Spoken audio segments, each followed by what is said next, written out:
Okay, yeah, that's... I don't know how to get so there. Yeah, I wanted... Jenny's not here, I really wanted to thank her. I'm very honoured to be here. In all the 7 years I've performed poetry, it's the first time I've been asked to do a supporting act. And then the main guy makes me this beautiful... Right, anyway, you don't have to clap. I'm going to be on much shorter time. You don't have to clap after I've done a poem. If you really want to kind of express yourself, just stamp your feet, and that can be the thunder to clear the sky, yeah? Okay? So, and when it comes to an end of a poem, I usually kind of nod, so, because I have pauses, I want you to thunder in the pause. So, just flagging on now. Okay, it's all about to happen.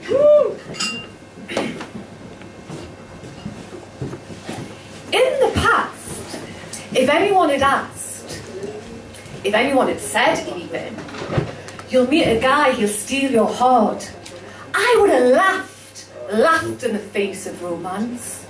Do you know who I am? I'm the word bird, fly from one to another, free spirit, independent, no commitment, don't do that shit. Off stage, I land with a thump. Met him, the rug shifted swiftly, I fell in love. My friends asked why and then stated I was mad. He said he loved animals too.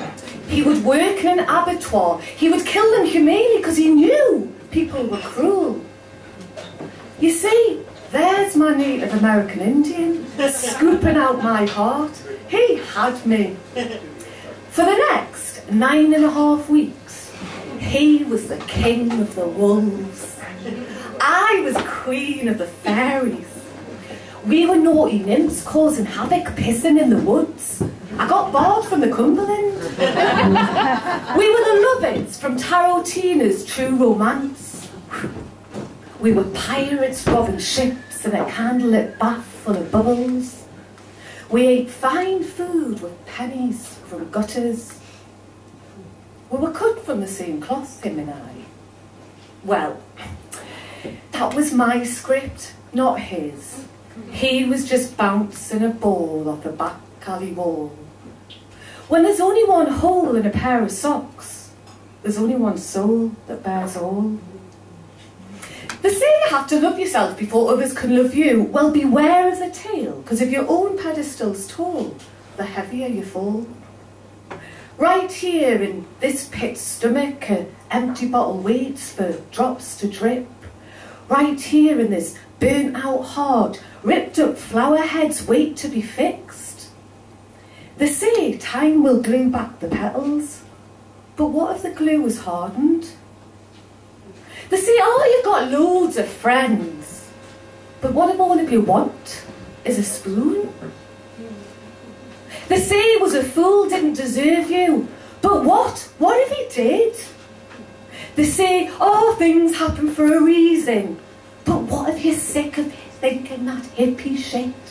In this void, time has scrunched up litter, flicked it down on splintered lands.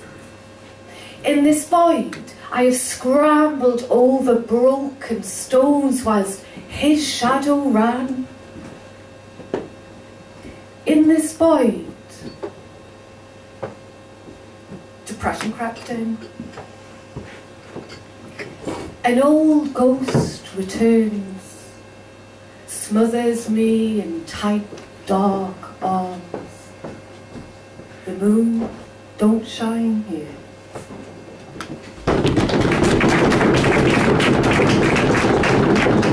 Now I had to really think deep, because it was only 9.5 weeks, why this guy got to me so much.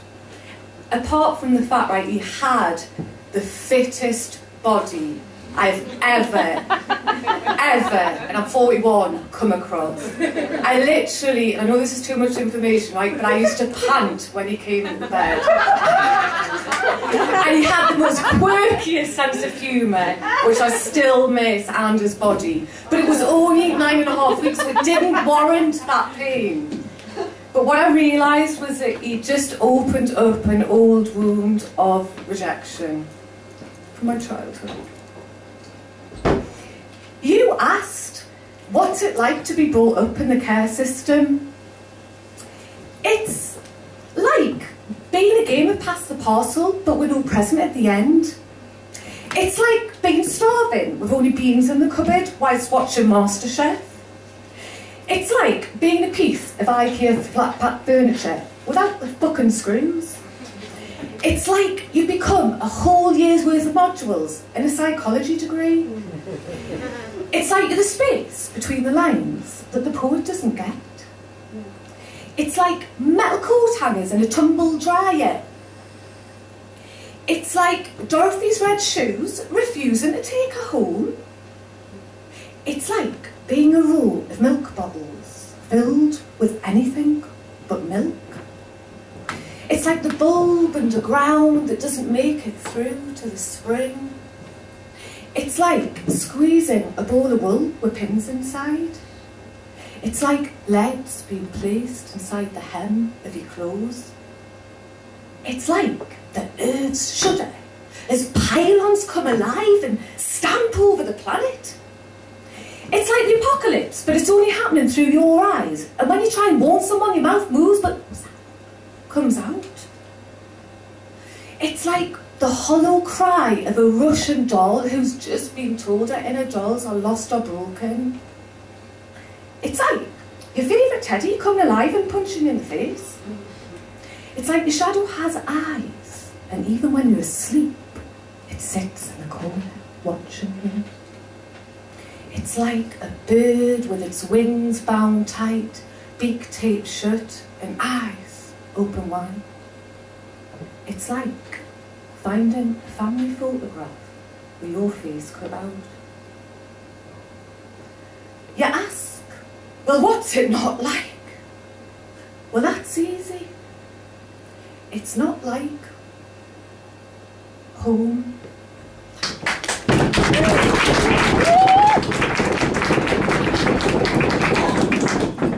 Okay, now, being brought up in the care system is not ideal, although it produces beautiful metaphors, similes. But I do have to say, I lived in a children's home from the age of 14 to 18, and they really taught me about boundaries, respect, and tough love. Okay, it was a great home. Now, last year, I had to kind of push a little son out, a bit prematurely out the nest. Empty nest. Admittedly, he was kicked out, door slammed, click, clack, don't come back. Social worker. No help, no written report, no family support. Single parent, you had him deal with it. Click, clack, don't ring back. Admittedly, at first it was great. No more. Where have you been? You never in. Remember me? I'm your son, Benjamin. No more. You're always drinking bloody wine, smoking rollies all the time. No more. Your friends are freaks. Oh my God, have you heard how you speak? No more. Your poetry's shite. You really need to get a life. No more. I can't believe I came from you. It really can't be fucking true. No more towels on bathroom floors. No more punching holes in doors. No more man, where's me bastard tea. No more fuck you. It's all about me. So, at first, admittedly, it was great. Though relief is brief, then turns to grief. I missed the once filled up space, the role of parent database. I missed the rigid set routine with chaos scattered in between. I missed the way we used to laugh when things were good and proper daft. I even missed those arguments that caused those scenes of hurricanes. Admittedly, he was kicked out. Then something clinked and something clanked. He said, "Sorry, ma'am, I really am." Click, clack. Son, come back. Thank you.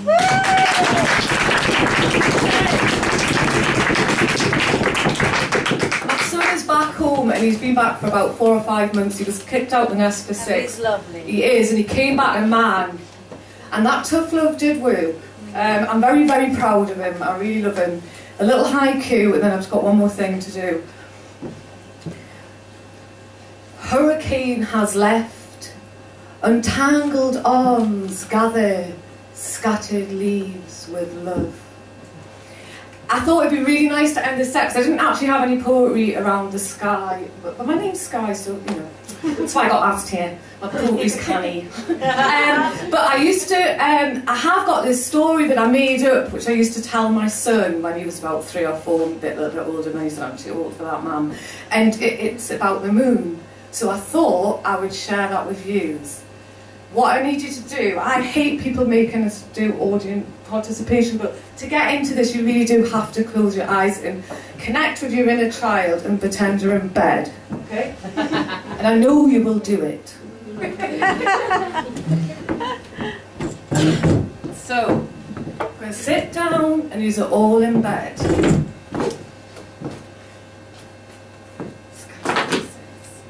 Got your eyes closed because I can see. I'm watching you, lucky good girl. Okay, you all listening? Yes. It's all tucked up? Yes. I'm not miss, I'm your mummy. Okay, right. A long, long, long, long, long time ago, there never used to be stars in the sky at night, only the moon. Sometimes he used to get so sad that one day he just had to let it all out. So he cried and he cried and he cried and he cried some more. In fact, he cried so many tears the water fell down to earth and formed a huge lake under a tree. Now this tree was no ordinary tree, it was a magic tree. And what lives in a magic tree? Yes, sometimes a snoring sleeping wizard. Now one of those tears landed on the snoring sleeping wizard's nose, which woke him up with such a shock. At first he thought it was a snot dribbling out his nose. But he looked up and saw the moon was crying. "Oh moon, moon, why are you so sad?" he asked. And the moon replied, "Because I'm all alone, on my own, alone, alone, alone, on my own. In this dark space, I just need friends." The no longer snoring sleeping wizard replied, "Don't worry, moon, I'll sort it out." So he picked a branch for the magic tree and shouted, "Whistle, whistle, whistle, woo, make the moon's dreams come true." And you know what happened?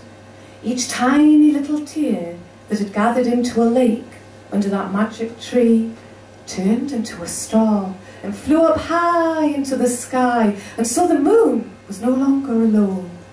Those stars became his friends. So little ones, if the moon can cry, so can boys and girls. Now good night, sleep tight, and in the morning you'll see Robert Orton. Shh.